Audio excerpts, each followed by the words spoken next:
Расскажу вам о своем первом отдыхе за границей и о том кайфе, который я испытала там. Но вначале расскажу, с чего все началось.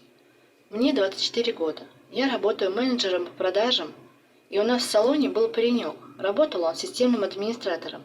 Компьютер подключал, принтеры, программу устанавливал. Работали мы с утра до вечера. Сил хватало до дома добраться, пятерочку по пути зайти, покушать, помыться и спать. А завтра опять на работу. И изо дня в день одно и то же. И так 6 дней в неделю. Поэтому времени не хватало заводить знакомства вне работы. Так мы и начали встречаться с Сашей. На работе мы наобщались, навстречались и решили начать жить вместе у него дома. В свой единственный выходной ему хотелось пообщаться и со мной, и с его друзьями, и мы частенько ходили с ним к его друзьям в гараж. Там посидим, пиво попьем, поговорим о чем-то и домой. Жили мы с его родителями, поэтому мне не хотелось без него оставаться дома. Все было неплохо. Дом, работа, работа, дом. Я молодая, он молодой. Хотелось близости, страсти, нежности, конечно. Но все это было не совсем так, как в моих мечтах и хотелках. Иногда были долгие прелюдии, иногда нет, по-разному. Но само волшебство длилось очень мало. Можно было даже секундомер ставить. У меня праздник не наступал вовсе. Я думаю, вы понимаете, о чем я. Мне не нравилось это, и даже раздражало все происходящее. Я ему говорю: «Саш, давай что-нибудь с этим делать». Но он мне отвечал: «Это просто ты такая, ты слишком привлекательная. Ты меня так заводишь, поэтому все так быстро происходит». Я предложила обратиться ему к врачу. Вы не думайте, это не сразу я ему сказала. Примерно через месяц совместной жизни. Я сначала начала издалека, потом все ближе, ближе, и где-то через полгода предложила только врача. Но он категорически не хотел идти ни к одному врачу. Говорит: «Тебя не устраивает? Вот и иди сама ходи по врачам». Думаю, что же делать? Пошла на улицу, хожу, гуляю, вижу турагентство. Думаю, а пойду зайду. Зашла. Говорю: «Хочу куда-нибудь поехать, искупаться в теплой чистенькой водичке, позагорать под солнышком». Приветливая девушка, работница турагентства, предложила мне греться. Она показала фотографии Средиземного моря, белого песка, довольные лица отдыхающих людей. Мне так захотелось туда. Поездка была туда не дешевой, но живем-то один раз. Вернулась домой и говорю: «Саш, а поехали в Грецию? Мне так хочется, кредит возьмем, потом все выплатим». В тот день мы переругались в пух и прах. Я собрала вещи и ушла. Не хочешь, как хочешь. Я поеду тогда одна. На следующий день оформила поездку, кредит, взяла отпуск на 2 недели, и завтра я уже лечу в свою мечту. И вот я прилетела. Было уже часов 6 вечера. Трансфер довез до отеля. В моем номере стояла большая, супер мягкая белоснежная постель. В ванной комнате был душ, на полочке стояло несколько бутылочек с шампунем, гелем для душа, висели белоснежные полотенца. Так все мило, уютно. Я приняла душ, одела легкое белое платье с цветочками, спустилась вниз. Территория вокруг отеля была большая. Там был бар, танцпол, бассейн, пальмы, много разных людей. Я пошла в бар отведать греческого вина и скушать что-нибудь экзотического. Вскоре на танцполе недалеко от бара начался конкурс, разыгрывали полет на парашюте. А почему бы не попробовать? Я ведь ни разу еще не летала, а танцевать мне нравится. Сначала был танец общий, танцевали все желающие, набралось нас человек 50. Потом девочка против девочки, мальчик против мальчика. В итоге нас стало 6 девочек и 6 парней. Среди этих 6 парней был один, с которого я не могла убрать взгляд. Он был высокий, худощавый, не качок, но видно, что руки сильные, ладони большие, обувь большого размера, темные волосы, ярко выраженные скулы, и на них видно, что у него много щетинок. И если ее сейчас потрогать, она, наверное, будет колоться. Ведущий говорил на английском, и я не все понимала. Но смотрю, какие-то парень и девушка встали рядом и держатся за руки. Недолго думая, я подбежала к своему объекту восхищения, взяла его тоже за руку и правильно сделала. Первое задание было что-то вроде того: «Станцуй для своего партнера», по крайней мере, я поняла именно так. Вынесли 6 стульев, и на них сели парни. и мы танцевали, каждый около своего. Мой избранник очень заинтриговал меня. Внутри пробежала искра. Я танцевала, как могла. Танцевала, как в последний раз.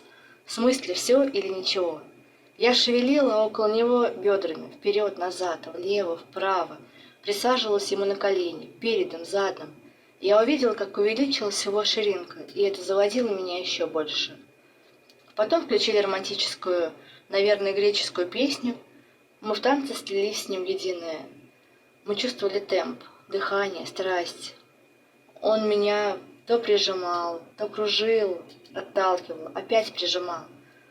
От него был ненавязчивый, но такой приятный мужской аромат. К нам подходит ведущий, поднимает наши руки и что-то говорит. «Победа! Ура, мы выиграли! Супер, я так рада! Рада, что я полетаю, да еще и с ним!»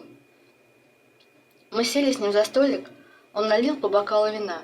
Познакомились, его звали Иван. Время было уже около 12 часов ночи. Хотела спать, ведь сегодня я проснулась еще дома в своем городе в 4 утра и поехала в аэропорт. Мы еще немножко посидели, поболтали, пожелали друг другу приятных снов и разошлись. Договорились встретиться завтра на завтраке. Я пришла в номер, разделась, легла в мягкую кровать, которая нежно обнимала шелковым покрывалом.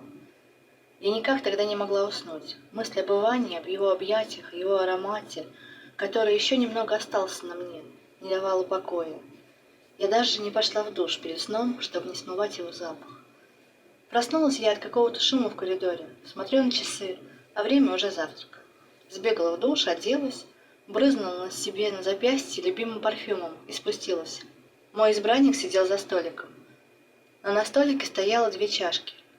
Я застенчиво подошла к нему, он обрадовался, увидев меня, встал, обнял и говорит: «Присаживайся, я принес тебе кофе со сливками по-гречески. Это мой любимый, попробуй». Мы позавтракали и договорились сходить на море.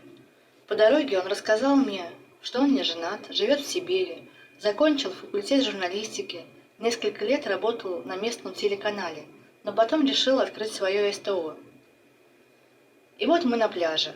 Эмоции переполняют. Белый песок, голубое-голубое море, солнце. И я, наверное, попала в рай. Мы искупались, поплавали, полежали на песке. У него оказалось еще и очень красивое тело, да еще и загорелое. Я постоянно ловила себя на мыслях о том, как хочу дотронуться до него, прижаться, коснуться своими губами его губ. Мне пришла мысль, что нужно запечатлеть это прекрасное мгновение. Я предложила ему сфотографироваться, и он был не против. Мы пошли вдоль пляжа в поисках более безлюдных мест. Сделали несколько совместных фото, и он предложил пофоткать меня одну. Я позировала ему стоя, подняв руки вверх и втянув животик, как мы обычно, девочки, с вами делаем, лежа с разных сторон, выгибалась, как киска, которая ждет котик, и в присядку, широко раздвинув ножки, и по-разному. Он поправлял мне волосы и нежно касался лица.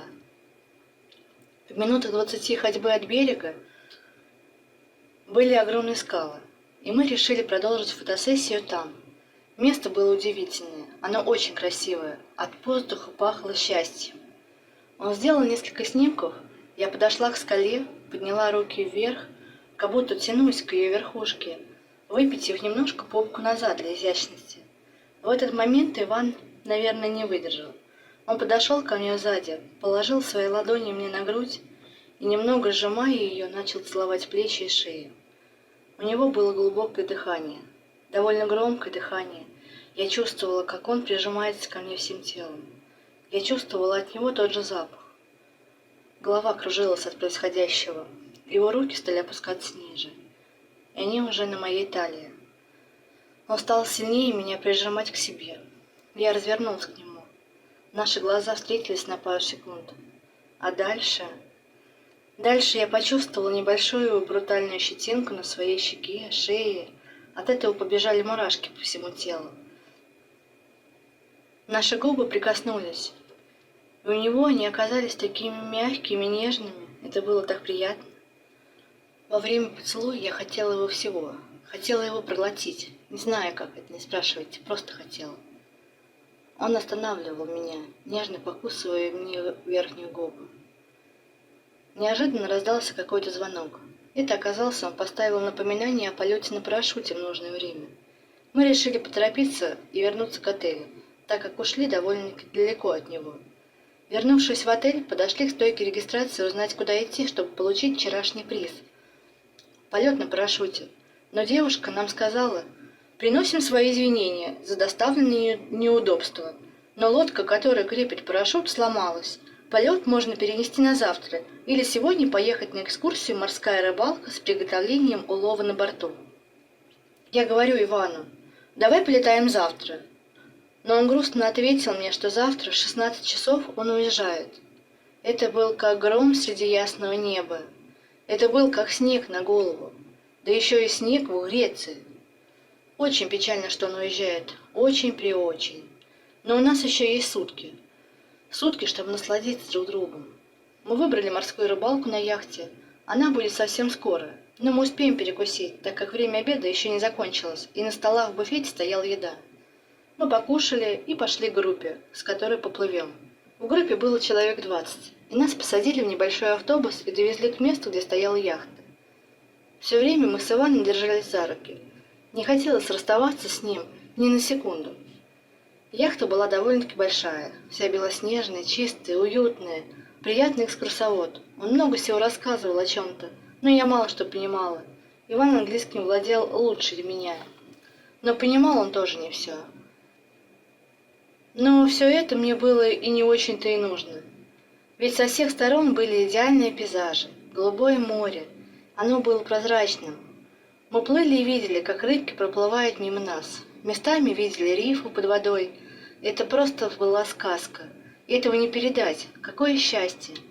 Капитан и его команда ловили рыбу и показывали нам улов, который они приготовили сейчас для нас. Мы с Иваном решили прогульнуться по яхте, посмотреть все кругом. Подошли к бортику и смотрели в воду. Рыбки проплывали мимо, то группами, то одиночные. Мы обнялись с ним и замолчали. Каждый думал о чем-то своем. Мне не хотелось с ним расставаться. Хотелось, чтобы наш совместный отпуск длился вечность. Но у всего есть свой конец. Тут мы услышали громкие голоса и пошли туда. Там всех звали пробовать только что приготовленную рыбку. Около этого бака, где готовили, собралось очень много людей. Иван попросил меня не ходить туда, а подождать его тут. Через несколько минут он пришел ко мне с 2 тарелками. На одной лежала небольшая рыбка, а в другой кусок от какой-то большой рыбы. И немного белого соуса в виде сердечка было на краю тарелки. Иван поставил тарелки и отошел. Когда он пришел, я спросила у него: «А куда ты ходил?» Он ответил: «Не могу же я кормить принцессу грязными руками», и улыбнулся. Он стал отламывать кусочки и кормить меня и себя. Так романтично. А повара так интересно приготовили рыбу. Не то они жарили, не то коптили, посыпали какими-то интересными специями. Такой вкус рыбы я еще никогда не ела. Иван отломил кусочек рыбки, очистил его от костей, макнул в соус и положил мне в ротик. На моих губах осталось немного соуса. Иван указательным пальцем вытер его с моих губ и облизал свой палец. В этот момент у меня в животе вспорхнуло 1000 бабочек. Я позавидовала ему, что он, а не я, облизал свой палец. Мы мило улыбнулись друг дружку, немного смущаясь. Наступил вечер. Солнце начало прятаться за горизонт. Яхта плыла к берегу. Как же удивительно и волшебно прошла эта поездка. Эмоции переполняли меня. Яхта припарковалась. Иван помог мне спуститься на берег. Кто-то из нашей группы сказал, что до отеля идти пешком вдоль берега минут 40, и мы решили отказаться от автобуса и прогульнуться, любуясь закатом. Мы шли, разговаривали, смеялись. Потом начали брызгать друг на дружку водой с берега. Промокли наполовину, и я предложила искупаться, поплавать. Поплавали, искупались, вылезли на берег. Я немного устала после заплыва. Сели на песок, а он еще теплый и такой нежный-нежный, как пудра. Иван обнял меня за плечи и говорит: «Устала, моя принцесса?» Я повернулась к нему, чтобы ответить, но мой взгляд остановился на его губах. И вот мы уже лежим в поцелуе на песке. Как-то незаметно произошло, что уже лежим, он лежит на мне, а я широко расставила ноги, и наш страстный поцелуй продолжается. Он такой притягательный, заманчивый. Но, как я и говорила, у всего есть свой конец, и у поцелуя тоже. Иван остановился, крепко обнял меня и тихонечко сказал: «Я за безопасный секс». «Я тоже», — ответила я.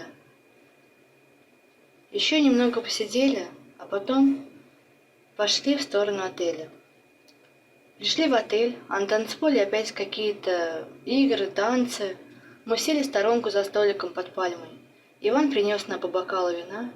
Мы сидели и смотрели друг на друга, обсуждали сегодняшний день. Время бежало незаметно. Тут Иван говорит: «Завтра будет волнительный день. Во-первых, нужно вещи собрать. Завтра ведь я уезжаю. Во-вторых, я хотел купить что-нибудь на память из Греции. А главное, временное расставание с моей принцессой». Я смотрел на него широко открытыми глазами. Он улыбнулся и спросил: «Пойдешь со мной завтра по местным магазинчикам за сувенирами?»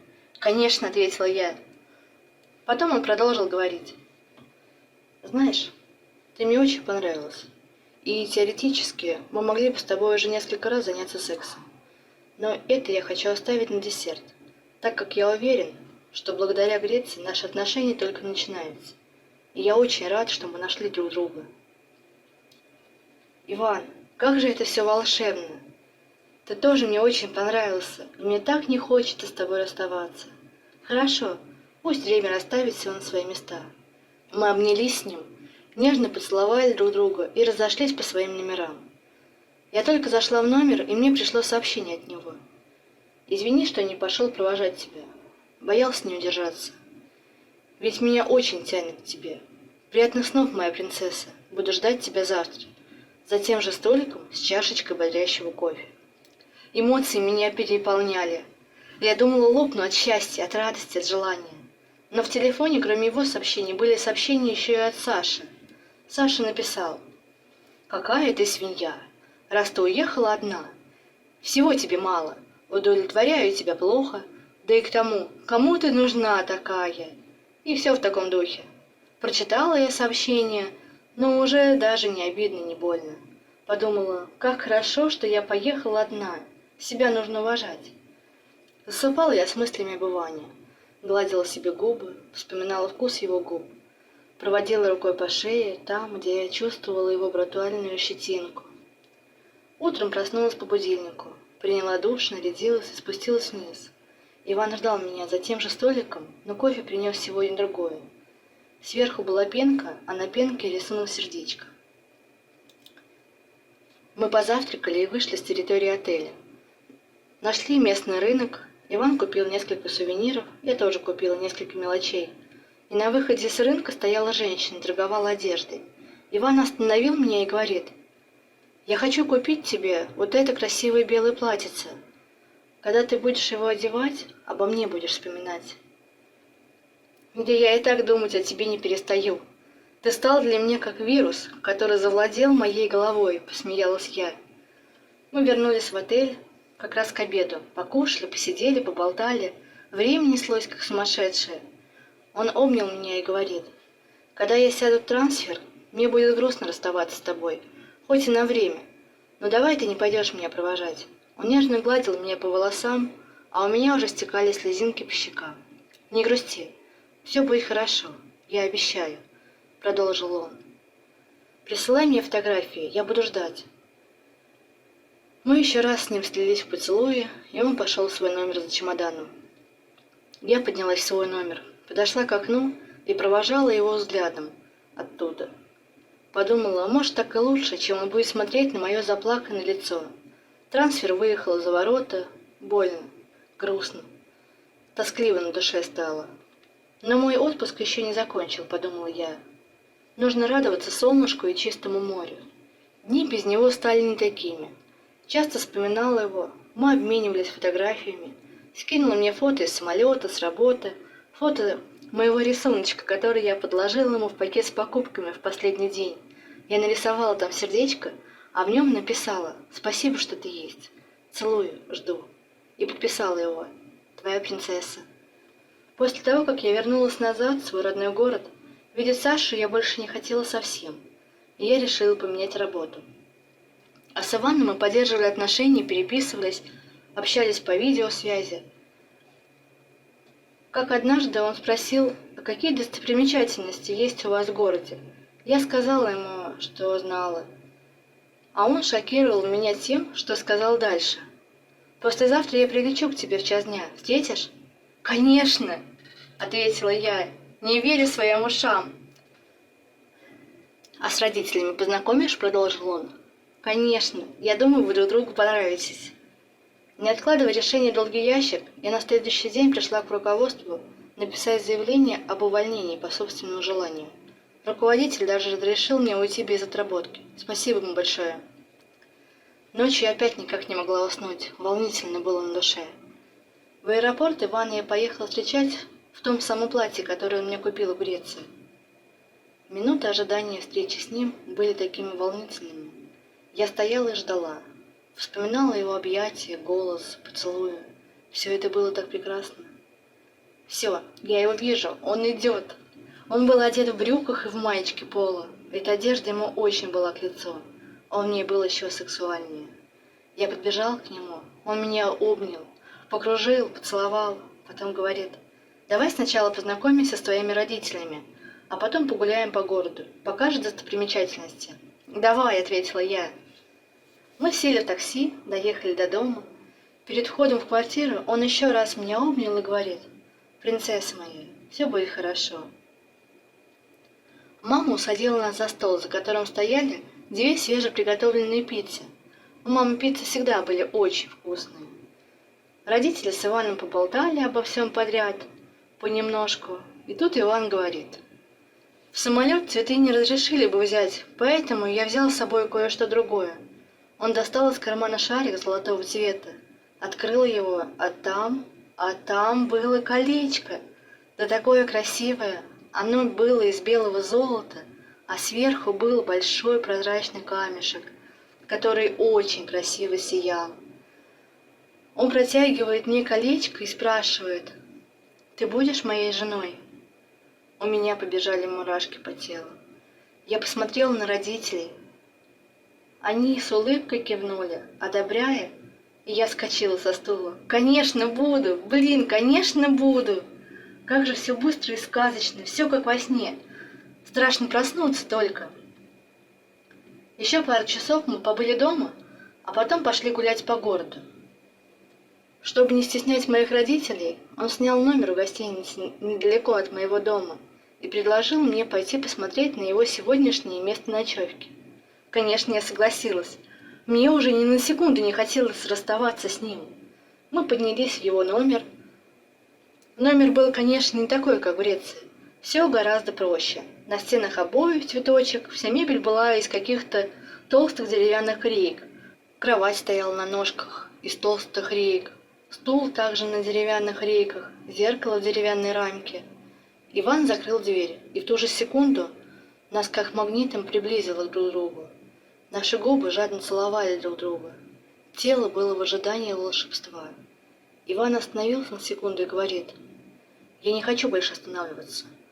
Меня разорвет сейчас от желания. Принцесса моя, если не хочешь, что сейчас это произошло, пока просто уйди, а завтра встретимся». «Кто? Я не хочу», — сказала я. «Я сама сейчас тебя разорву на много маленьких Иванчиков». И еще с большей страстью начала его целовать. Про то, как мы сломали кровать во время этого самого волшебства, я рассказывать не буду, но длилась эта сказка больше часа. Ну, что я и хотела. Мечты сбываются. Сейчас прошел уже год, как мы познакомились. Мы поженились, переехали к нему.